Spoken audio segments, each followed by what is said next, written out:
island may look like a nice place now, but it has a long, tragic history.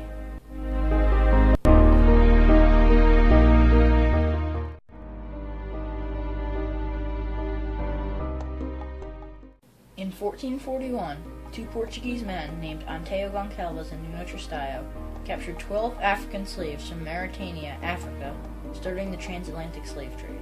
Then they brought the slaves back to Portugal to work on sugar plantations, which was really hard work. Later, in 1444, getting the idea of slaves, Lancarote de Freitas, a tax collector from the town of Lagos, formed a trade with Africa.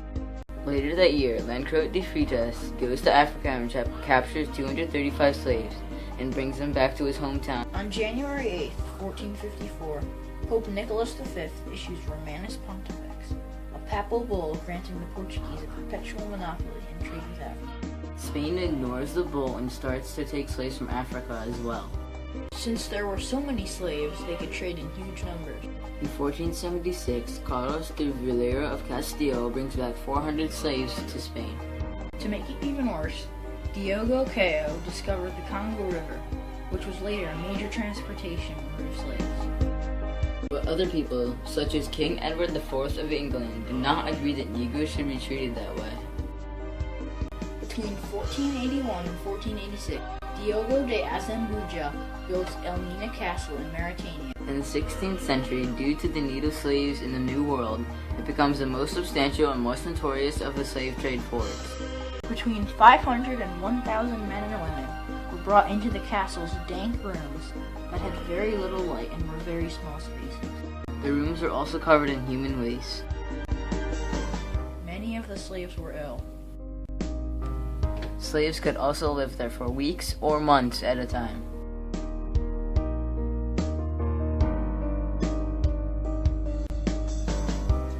Elmina Castle is also known for the Door of No Return. It is said that when a slave went through that doorway, they would never see home again. January 22nd, 1510 was the start of the systematic transportation of African slaves to the New World. The transatlantic slave trade is also known as the triangular trade because of its three-legged route that begins and ends in Europe. The first part of the triangular trade was taking manufactured goods from Europe all the way to Africa. Those items included cloth, spirit, tobacco, beads, cowrie shells, metal goods, and guns. These goods were then traded for African slaves.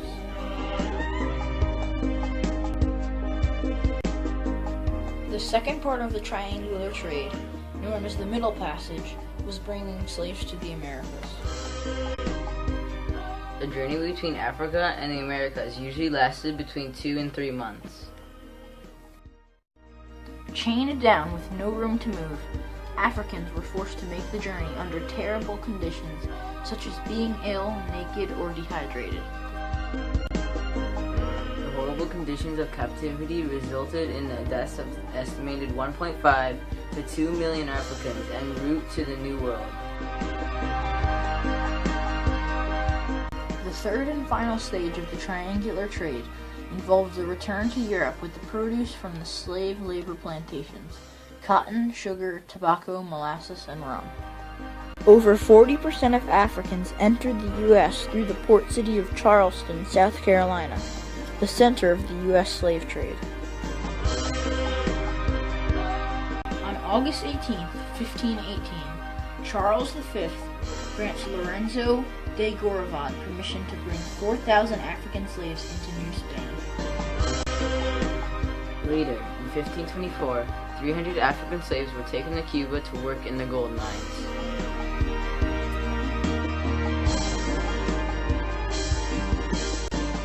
In 1526, two Germans named Hieronymus Seeler and Heinrich Anger of Constance caught on to the slave trade.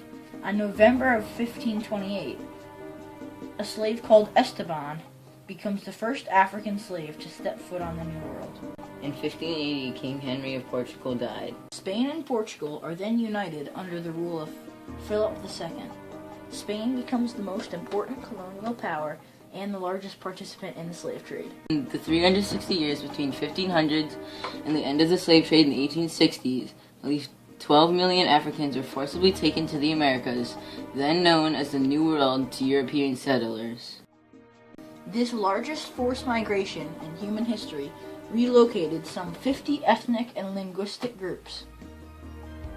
The Atlantic slave trade was abolished over a 30-year period, ending with Portugal's 1836 ban on slave trading. But legal abolition did not end the still profitable trade. It continued illegally well into the 19th century. As long as there remained a market for slaves in the Americas, mostly in Brazil and Cuba, the trade would continue into the 1860s. The last transatlantic slave voyage was in 1867. Now Gourley Island is a museum that many people go to in memory of how bad the slave trade was.